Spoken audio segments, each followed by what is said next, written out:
Hello mga ka-DM! Welcome back to my mini vlog. For today's vlog, heto nga pala ang mga kaganapan ko nung linggo at pumunta nga pala kami sa Kabankalan para magsinulog. Ayan nga po pala mga ka-DM, bago nga pala ang lahat, bali mga alas 11 na nga po pala kami umalis ng bahay. Ayan nga po pala, habang palabas nga kami mga ka-DM ng baryo, heto nga ay sobrang init talaga dito ng init. Pero okay lang nga po pala mga ka-DM kahit mainit kesa sa naman sa maulan. Fast forward nga po, pagkarating nga po pala namin dito sa waiting shed, ayan tamang hintay lang nga po pala kami dito na masasakyan nga po pala namin.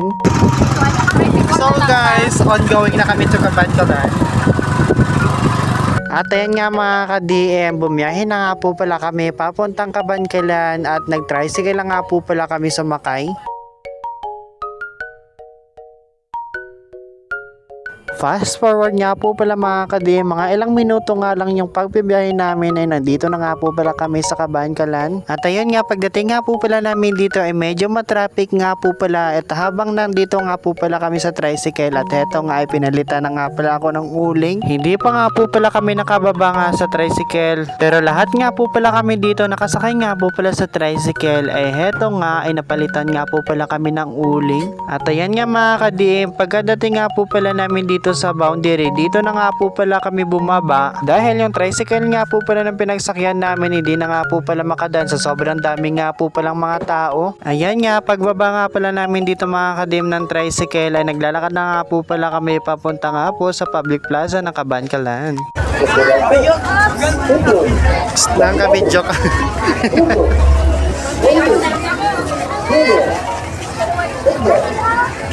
Ayan nga ho mga ka-DM, pagdating nga po pala namin dito sa plaza, ay dito na nga po pala kami pumunta sa malalaking rebulto nga po pala ni Senior Santo Niño. Pero bago nga pala ang lahat mga ka-DM, pumasok nga pala kami muna dito sa simbahan para nga po pala magdasal. Pagkatapos naman nga po pala namin dito na ate ko magdasal nga po pala sa loob ng simbahan, ay heto nga nagsindi na nga po pala kami dito ng kandila. After nga po pala namin magtirik ng kandila mga ka-DM at mag-picture-picture, ayan nga, nag-ikot-ikot na nga po pala kami dito sa plaza. Habang nag-ikot-ikot nga po pala kami dito sa plaza mga ka-DM, heto nga po pala yung mga dancers na meron nga po pala mga daladalang malalaking props men. Sobrang layo nga po pala ng kanilang nilakad dahil nga ho sa sobrang dami nga po pala ng mga turista na gumagala nga dito. Kaya yung mga dancers nga po pala mga ka-DM is buhat-buhat nga nila yung kanyang-kanya nga pala nilang mga props men at costume papunta doon kung saan nga po gaganapin yung kanilang mga sayaw. Anyway, naganap nga po pala kami na pwede nga po palang paginghan at syempre bumili na rin nga po pala kami dito ng soft drinks. At tamang pahinga na nga po pala kami dito ng ate ko.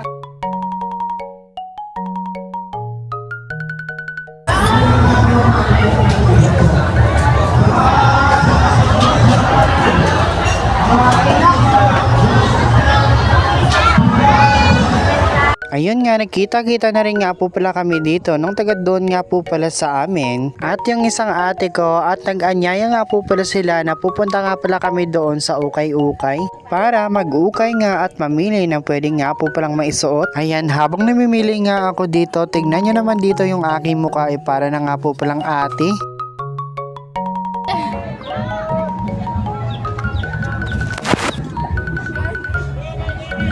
Hey. At sa part na video na ito nga po pala mga ka-DM is tawang-tawa nga po pala ako dito sa mga mukha namin.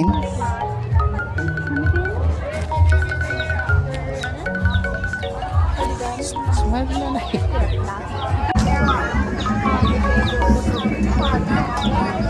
Wow, ni Carla. At ayun nga mga ka-DM, dahil hapon na nga pagkatapos na nga pala namin mag-ukay-ukay, heto nga po pala is naglalakad na nga po pala kami papunta nga po doon sa paradahan nga po ng tricycle. Kaya syempre mga ka-DM, before ko nga po pala tatapusin ito ang video ko, hindi nyo nga po pala kakalimutan na i-follow, like, and share para sa mga updated kong videos. Yan lang, see you sa next vlog!